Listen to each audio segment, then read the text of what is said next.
Here we go. Good afternoon, everyone, and welcome to the July 3rd regular meeting of council. The city of Parksville recognizes the people of the Coast Salish nations and their traditional territory upon which we gather with gratitude. We have the consent agenda up front, folks, here at the minutes of the council meeting held June 17th and the approval of the council meeting agenda. Do I have a mover, seconder for the recommendation? Moved by Councillor Wood, seconded by Councillor Martin. Any errors, omissions, or discussion? Seeing none, all those in favor? Thank you. Carry on, that is carried. For the first report today, we have the Director of Finance discussing the 2024 to 2034 Community Works Funds CWF agreement between the City of Parksville and the Union of BC Municipalities. Jenna, welcome. Thank you. Good afternoon, Mayor and Council. As we referenced during our financial planning process, we were hoping this agreement was coming. We had some of the terms that were kind of being rumored, but I just wanted to go through with you today. We have actually received the updated agreement now. It is a 10-year term. They provided for 5 years of funding specifically, and then we'll assume that the subsequent 5 years will be indexed in some way. So there's a few changes. Mostly it's pretty much the same as the previous agreement. So I'll just quickly go over that. Just to remind you all, this is the one we call the gas tax. It's had a few different names. It's currently Canada Community Building Fund, and it's administered by the UBCM. And there's really 3 streams that they administer: the Community Works Fund, which is another name for what we receive in Parksville.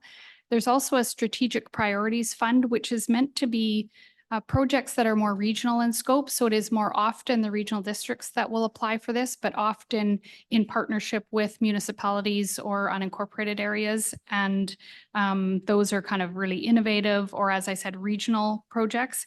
There's also a 3rd stream, which is a Metro Vancouver Regional Fund, which of course we wouldn't be a part of. So all of these acronyms and names get thrown around, but Canada Community Building Fund is what it's referenced as in our financial plan. As the mayor referenced, it's a 10-year agreement, 2024 to 2034. And the amounts that they've provided the first 5 years are about $3.5 million. And although the amounts aren't exactly the same in our financial plan, they're roughly the same and total about $3.5 million. So I won't be proposing that we amend the financial plan to change it by $15,000 or whatever it is in the first year. So my guess was pretty close, and that funding is good to have. If you recall, in the financial plan, we just transferred it straight to reserves. It hasn't been allocated in any way. So we'll be bringing that funding to you again in the next financial planning round to allocate to projects that may be coming forward for master plans and things like that. Highlights of some of the changes that will apply to Parksville specifically. There are some commitments that the local government has to agree to in signing the agreement. One that we referenced earlier was the strengthening of our asset management activities. And we have been making a lot of progress, as council knows, over the last couple of years in really bringing our program along. We are working now on specific classes of asset management programs, as well as tying that to our long-term financial plan.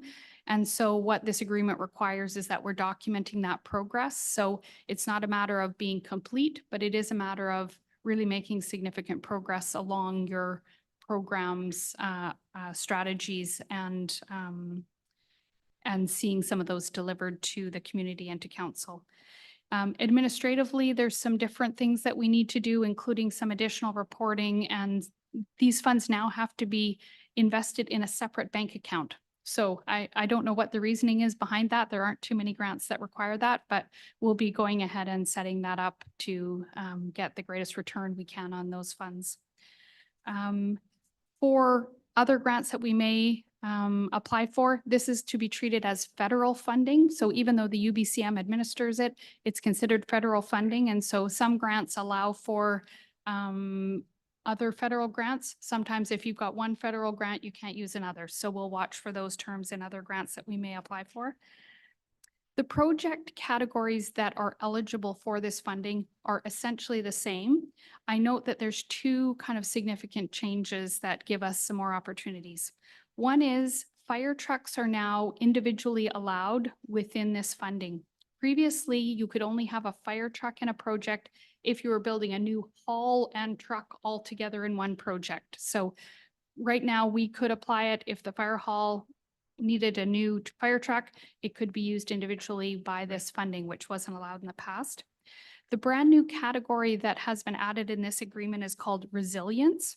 And it's meant to be funding infrastructure and systems that protect and strengthen the resilience of communities and to withstand and sustain service in the face of climate change, natural disasters, and extreme weather events. So forgive me for reading that directly. I just wanted to capture all of that. So I think there's a bunch of different areas that are in our current financial plan, but also as we're looking forward, that this funding could be used towards, and that's a pretty wide open kind of scope. So again, staff will keep that in mind as we're looking at the financial plan next year. If there are projects that we can, rather than use our own internal reserves, say on storm drainage or things like that, that if we can use this grant funding, that we want to do that. As in the past, the upper levels of government want to see us spending these funds and not just keeping them in reserve. So what we'll bring to you as part of the financial planning is choices on that funding, with probably our recommendation being to first use this grant funding to demonstrate to upper levels of government that we need it and we're spending it and not just holding it. So we'll continue along that road. So some examples of that project category: building dams and dikes to reduce flooding. So that's probably more apparent in other parts of BC than in Parksville, but just for your information. But restoring wetlands and other natural infrastructure to redirect and capture rainwater. And starting to look at our natural assets, this is an area where we may be able to use it because, as you know, we have a significant wealth of natural assets around Parksville and in Parksville. So this may be something that we can use. It also includes seismic upgrades and installing retaining walls to control erosion. So again, the seismic upgrades, as we look at our facilities plans, may be something that we need to do going forward. The additional reporting and communications that are required, we now have to submit our annual audited financial statements, which we haven't had to do in the past. We submit those a couple different places, so that's not a significant burden. But we do now have to report in advance what we intend to use the funding for. Previously, we would report it after the fact each year. So now with each financial plan process, we'll report out on what we intend to. And then UBCM will roll that up so that there can be communication at upper levels of government about what this funding is going to be used for. We'll also have that annual actual spend reporting, but we'll have the additional advanced reporting. I mentioned the asset management. We need to be documenting our progress along that. We must have a long-term financial plan that is tied to our asset management plan. So that's in the work plan for finance this year. So we are making progress on that. As you know, we were waiting for the asset condition assessments and some of the valuations, as well as our asset management plans, in order to populate that. So in the fall, we'll be starting to bring that to you. As you can imagine, it's quite a significant amount of analysis to bring those together. They also want to see that we're having ongoing asset management education and training for our staff. Again, we are continuing with that as well already, and implementing an asset management performance measurement. So starting to see how those plans are helping in our decision-making and how we're tracking with our estimates relative to actual dollars. And in this construction environment, that has been very challenging, but we're continuing to do our best and trying to adjust our estimates of costs in our financial plans, given the most recent costs that we're getting on our RFPs. Finally, there is a housing report, but it is only required for local governments with a population above 30,000. So that's not going to apply to us, but it does form part of the agreement as well. Just for your information, at the end of last year, we had about $4.55 million in our gas tax reserve, and we have that fully allocated within our 5-year financial plan. This new money, as I mentioned, will come into the reserve and be allocated as part of next year's financial planning process. Any questions on any of that? If I may, Jetta, the question being is that when is that actually deposited, the next amount? Well, the Not first, that I'm anxious. right. It's good to know. The first thing is for council to make the motion that's on the agenda to allow our corporate officer and the mayor to sign the agreement. Yes, And then we'll get it in 2 installments typically. One usually arrives in August. And they say the other by March of next year. It typically comes in November or December historically. So I would expect it before the end of the calendar year. great. And then the only other comment I had is I'm pleased to see it's a 10-year agreement. It lends some certainty to what we had assumed would be continued, but we didn't have confirmation on that. So it's nice that they've stepped up and recognizing especially the infrastructure and the asset management factors that we have to deal with right now, and which we are, but this is going to be helpful to actually address the needs that are going to be identified. So I'm pleased with that 10-year commitment, because that's what we are planning is, as you say, for the 5-year plan is the first step, but having a commitment for 10 years is very important to us anyways, something we can count on. Yeah, I agree. And even in terms of looking at our long-term financial plan, it gives some certainty of the funding in that at least the 10-year window, even though we may be looking at 50 years. Yeah, I'm really pleased that we have that level of commitment rather than 5. Yeah, it makes me sleep better. Mhm. Yeah, a little bit worried because we know that there's some big numbers coming at us from different areas of infrastructure replacement or improvements anyways. And so I appreciate that continuity. Thank you. Any other questions from council? Councillor Wood? Thank you, Mayor. Jetta, you might know in the past if there's been any historical precedent set for, say you have a change in the federal government and that new government is going over its budget. Is this locked in stone, or is that something that could be changed as they look at their own budgets in Ottawa?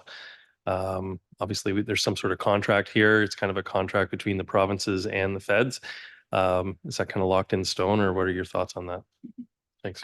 Through the mayor, I haven't seen a funding arrangement where there's an actual agreement get changed. I've seen where they announce intentions get changed, but I would be very surprised if we have a signed agreement with the federal government that there would be any risk of that being lost. Yeah.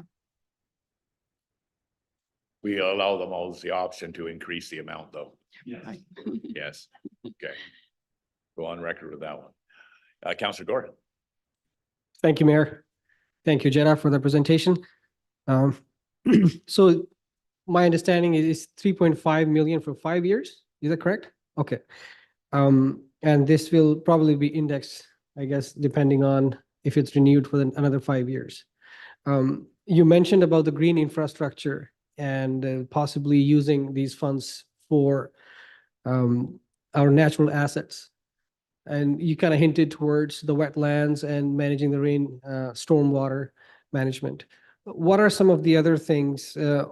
My understanding is it cannot be used for operational purposes, but it can be used for capital works, even for like natural assets. What are some of the other things that you think the city could perhaps improve upon in enhancing our natural assets using these funds? Through the mayor. Well, a couple of comments on that. The first, your question about kind of operational costs or capital costs, it is mostly for capital type projects. That said, there are a number of areas that are allowed what they call capacity building. And so it can allow for some operational costs around planning for other things. So planning for your asset management program, planning around natural assets. So there's a little bit of gray area there where it could be used, and we have already used it for some of that asset management. So I think really the thought behind it is that capacity building activity helps the municipality to do the capital projects and to prepare those estimates. So there is a little bit of gray area where we can use it for some operational items. I think that the natural assets can come in 2 different ways. One is that the funding is allowed for asset management plans. So we have started to do some work on natural assets, and a couple of staff members have done a natural asset initiatives kind of, it's more than a webinar, but not quite a full course, just to kind of get a bit of an inventory started for the city of Parksville. So if we wanted to say hire a consultant or something to do a full asset management plan related to our natural assets, we could use this funding. The other area where I see it may come into play is, as I mentioned, with this new resilience category, where we're looking at climate impacts essentially to the city, and often that is to natural assets. It can come in the form of, say, tree canopy to help reduce heating. It could come in if we had flooding issues, which fortunately we don't really have too much of right in Parksville itself. It could be used for that. I expect that our Fraser Valley municipalities will perhaps be accessing it to build dikes or other kind of things that can help with water flow. So I think that's where we could, and then stormwater, if there's natural assets that could be used instead of engineered assets for stormwater, and I've seen quite a few municipalities do that, we may be able to use this funding towards that. And it may be a choice of council to lean towards one or the other. So obviously that's on our engineering department's radar in terms of considering options in that regard. Bob, go ahead. Thank you, Jetta. Appreciate it. I know we don't have the money yet.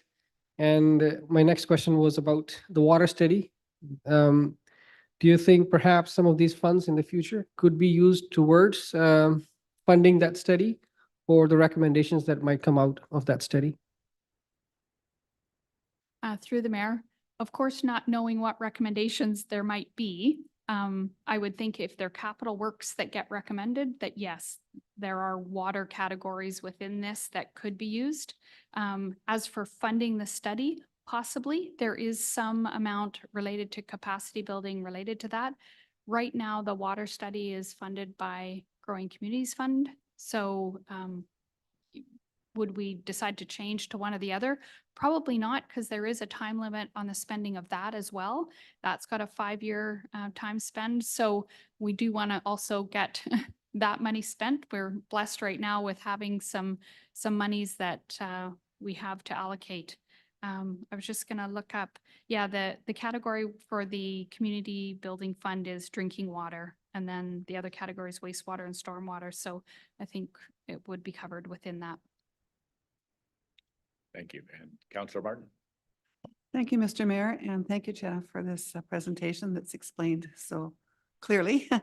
And then I'm wondering, for example, if we were to have someone that we need to look at our infrastructure or the pipes that aren't working or are working, could we have someone rather than our engineering department, could we apply for a grant for that to assess, to help assess what we need to have done? Through the mayor, short answer is yes. For example, we've recently have in process master plans related to all of our kind of 4 linear infrastructure streams.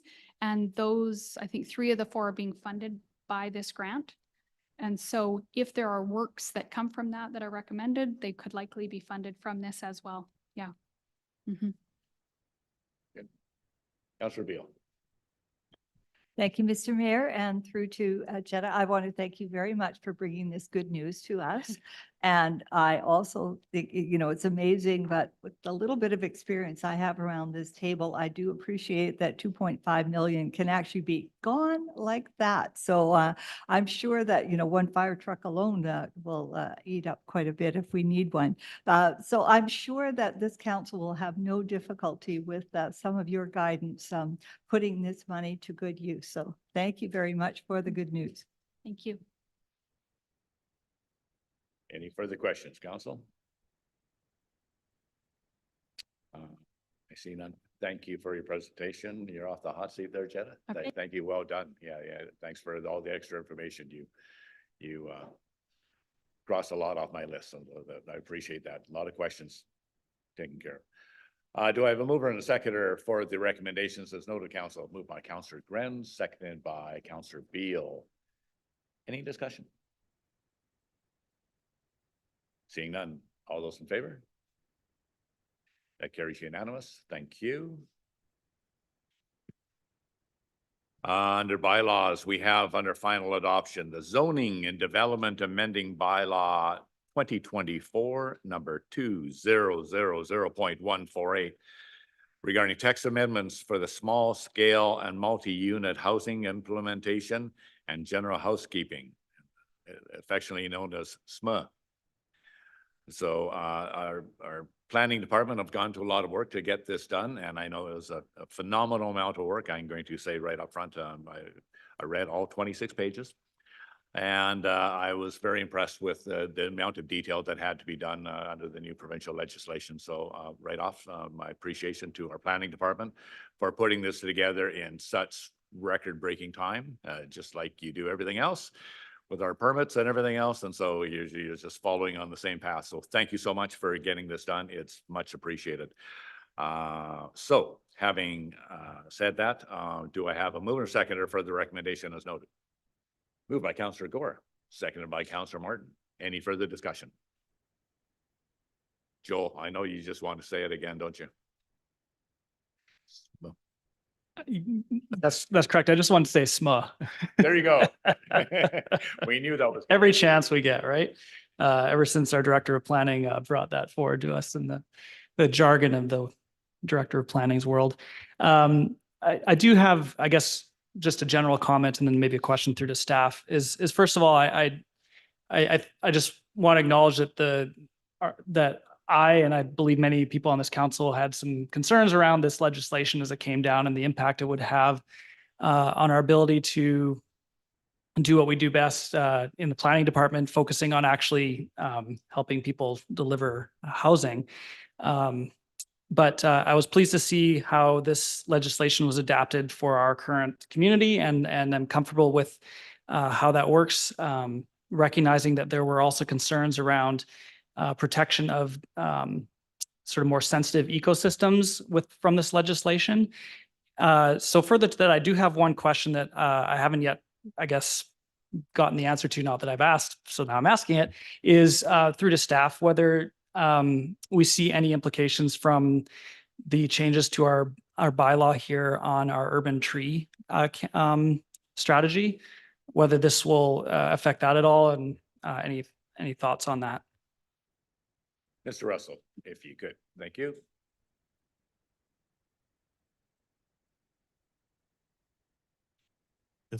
Hello, can you hear me? You good. Okay. If I may, Mayor, through to Councillor Grenz. One of the key factors in preparing the bylaw was to not change the parcel coverage requirements.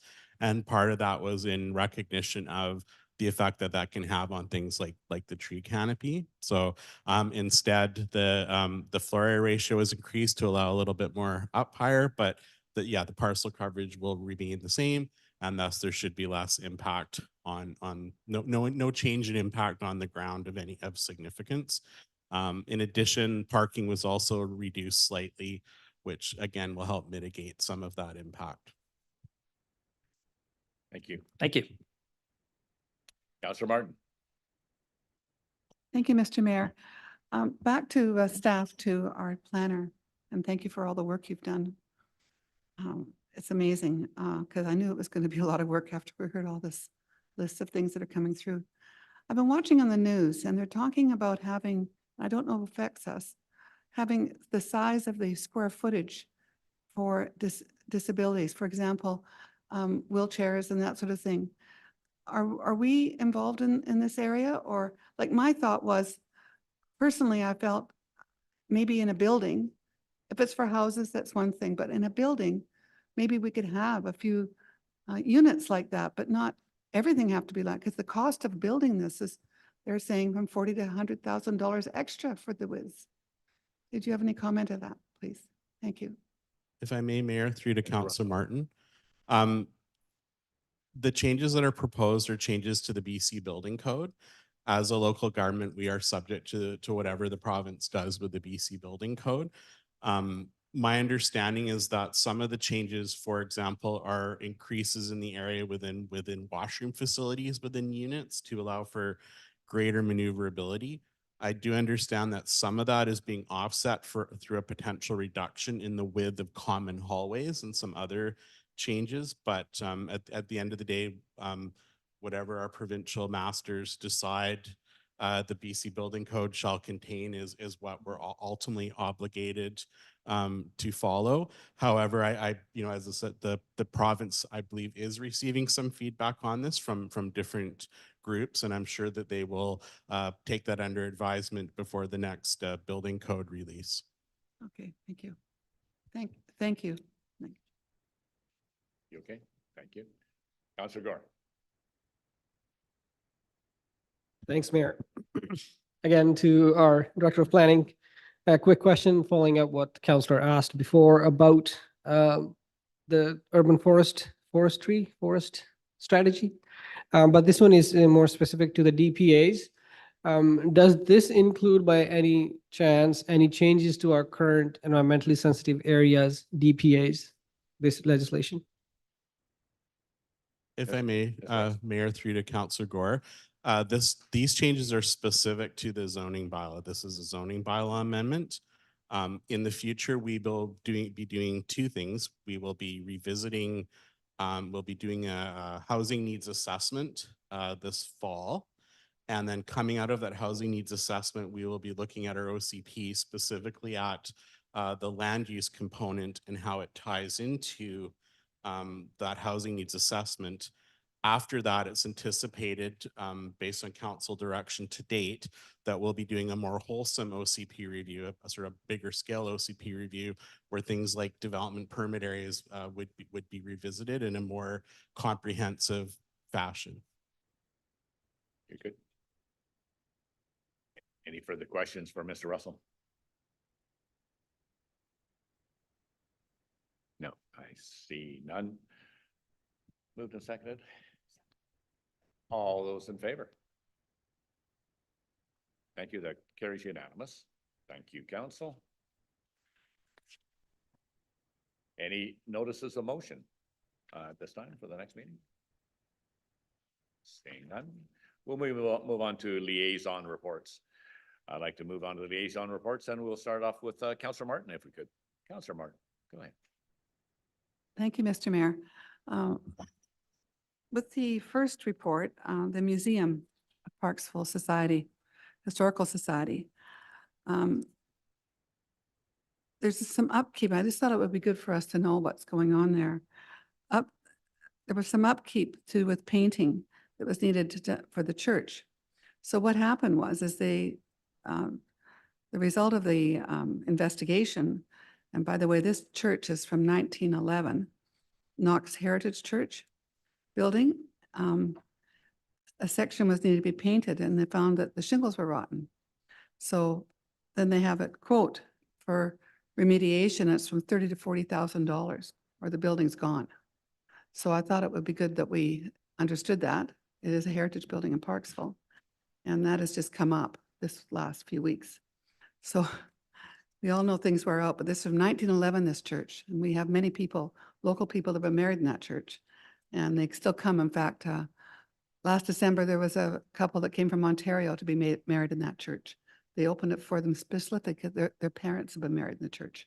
So it's kind of, it is historical, 1911. The other happening there is the music series. They've got 3 events, and it's going to be sellout. Over 200 tickets sold for Thursday night. It's Harry Max. I don't know who he is. His following is terrific. And so doors open at 5. I suggest if you go online to get your ticket, because I don't know if there'll be many left. I've got mine, and I'm going with a neighbor. The other events are July 18th and August 1st. So they're doing, quality and looking to have an event. They also have the Aerosmith beer they're serving there, local beer, and there will be food trucks. So it's Thursday night, and it looks like we've got a good weather. Our summer's arrived, so that was exciting. Also, the PDBA, they've got their lights up on the, that they've been working so hard with. We've gone through this light thing quite a bit here on the Alberni Highway. They now have to regulate them. They're regulated according to the lights when they go on. They're trying to switch that a little bit. They want to have them a little earlier, maybe. There's some sort of a doodad they have to switch. And for the timing. And every Tuesday night, last night, they had a full thing on I was up there. I didn't get out because there's too many people. Oh yeah, it was wild up on the Craig Street Market, and they go over and they get the food, and they go over to memorial, and they've got music going and kids dancing around, and it was a blast last night. It was really, I don't know, were any of you there last night? Yeah, I thought it was shoulder to shoulder, a bit much, but you know, that's good. I was meeting some people at Thrifty's afterwards that were from out of town, and I said, "Oh, you're visitors, you know?" And they said, "Oh, well, it's a short way away. We're from Mill Bay. We come here for our reminiscing of our family time here. They come back from Mill Bay to here. Oh, it's always so different here," they say. They just love to come here. So I thought that was interesting and what's going on in town. And after, they call it picnic on Memorial. That's what they call it on Tuesday nights, every Tuesday night. And this Thursday, they're having a dancing on Memorial. So that starts on Thursday night. So the PDBA's got things hopping around here and they're working at it. So just thought I'd pass that on. That's my 2 liaison reports. Thank you. Thanks, brother. Council Martin. I must agree. I saw the new lights go up and I haven't had a chance to see them at nighttime. Those are I street went by a couple lights. times. I thought they might be on, but apparently they come on past my bedtime, you know. Well, it's to do with the streetlights right now. And the streetlights go on late. It's all I'm to gonna do have to with, get someone to take a picture. Yeah. Anyways, yeah, thank you for that. It's looking great. I appreciate all the activity and the vibrancy that's occurring in that we're area. working on that. Yeah, it's happening all the time. It's amazing. I'm very impressed. Councillor Beal. Thank you, Mr. Mayor. And for council, I have a few reports to share. First of all, the ADP, which is the Advisory Design Panel, was held recently, and 703 Turner Road was brought back to the panel for a second review. I also, with École Bolinas Secondary School, it was an absolute pleasure and an honor to attend the 2024 commencement ceremony. And they have close to 160 students in the graduating class this year. So there was in fact a morning and an afternoon commencement to accommodate everyone. And the city of Parksville offers a scholarship, and this year's winner was Joss Junior Alagoyan. And I understand that he won a number of other scholarships as well. I believe he might, do you know him? Flo? Oh, okay. And am I right in thinking he's planning to go on into engineering maybe? No, okay, all right. I'm not sure, and I could be mixing him up with someone else I was paying attention to. So I'm sure that you would join me in wishing all our graduation students much success in the coming years. It was really great. Switching now to the Arts Council, the Oceanside Community Arts Council held their AGM recently. It was a hybrid meeting with both in-person and Zoom. It was quite well attended, and the board positions were all filled, which is always a good sign. Some new people stepping up, as well as those who were, most of whom were there also carrying on. So again, a good sign. And I and Councillor Grenz as well attended the opening of the new art installation, I don't think, that was close, I think, for the love of our wetlands. It's a very ambitious installation, and it showcases work that provokes conversations about the beauty and importance of our natural environment. The installation brings together several local artists working in varied mediums. There's glass, pastels, photography, videography, carvings, and metal sculptures. It will be in the McMillan Arts Center from now right through till September 1st. So I do hope that everyone here will have a chance to see it and enjoy the experience, and to bring people along. As an aside, I think there's summer well, it's more than an exhibit. There's also another exhibit going on at the same time, but their summer installation is a big highlight for the art gallery. And it's one where they do hope to raise some funds through donations when people come to visit. The Chamber of Commerce also held their AGM recently. That was just Thursday, June 27th, and the new board was sworn in.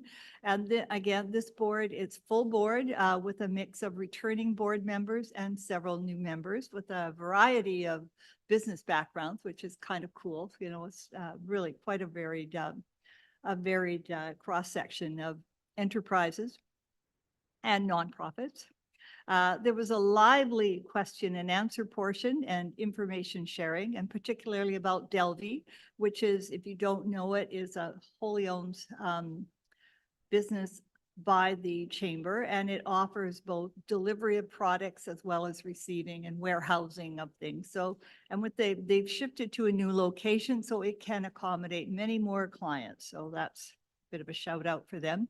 Also, a new strategic plan was launched, and Councillor Grenz was also in attendance for that event. And if anyone has any questions about any of these, feel free to ask. Thank you, Councillor Beal. Councillor Gore. Yes, thank you, Mayor and Council. This is about the Beach Fest, as most of you know, and I'm sorry, didn't get my name on the agenda, but I thought I'll mention. Beach Fest officially opens on the 12th, and the sand sculpting competition theme this year is open theme. So looking forward to some really exciting sculptures. The Troopers concert is on that weekend as well, and it's a sold out event. And having talked to a lot of people in the community, people are really excited. So, and I think today's paper even have a little information brochure about the sand sculpting competition. So I recommend people checking that out. Through this forum, I really want to thank the Beach Fest volunteers, Cheryl Dill, Lloyd Derry, for all the amazing work that they do in making this event really world famous and making Parksville, well known for this spectacular event that will be happening. I'm really looking forward to it, and I hope our community members go out and enjoy this event. Thank you. Thank you, Councillor Gore. Councillor Martin, you have a Yeah. comment on Thank that? you, Mr. Mayor. I really want to say that Canada Day was a tremendous success. I want to thank our staff and everyone that was involved. A lot of work, and we want to make sure it was done best possible. And I think with the contribution of the cupcakes, man, we went through over 600 and the cake in half an hour with all those unbelievable. And the presentation at the bandstand at noon there, I thought it was just outstanding myself, because I've always gone to Canada Day. Everywhere I am on Canada Day, I'm always been patriotic in that regard. And so I was very grateful to see how well it went. Even we haven't had too many complaints, have we? Not that I've heard of anyway. So always good news, right? So I just thought I'd pass that on. Thank you. Thank you, everybody, the staff. Thank you. And thank you for stealing my thunder. So I was just going to talk about Canada Day, but that's okay. That was a good intro, Councillor Martin. Thanks for the help. So yeah, as far as Canada Day goes, I just want to give a big shout out to council. All those that were in town were able to attend and help out with the Canada Day festivities. It was a wonderful day. We had a wonderful weather pattern that dropped in just in time for Canada Day. I was appreciative of that. I have to say that the Parksville staff had taken over the commitment to organize the Canada Day Parade, as well as the Canada Day festivities in the park. And I can speak from personal experience, the Canada Day Parade was the longest parade that we've ever had in Parksville, to my recollection, and we had the largest participation ever. So kudos off to all of our staff anyways for making that happen. I know the people that I was sitting and watching it from on the side of the highway there were very impressed with the whole thing. They've never seen so many horses. And of course, we had a large contingent of the RCMP with the Res Surge on full display. Absolutely amazing.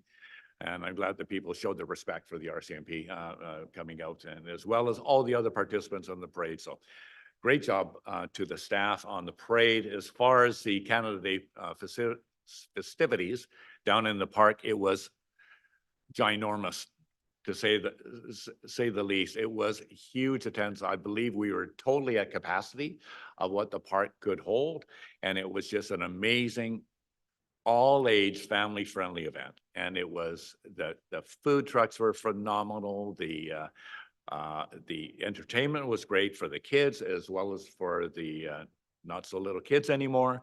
The gathering place proved itself to be so worthwhile for having the leadership to show the advanced vision to create an area that had lots of shade available. And they had lots of areas for people to have their picnics and they could bring their food over for the food trucks. Many people brought their own. And they were participating from the gazebo to the other end down to the curling rink. The curling rink parking lot was filled to capacity at 1:30.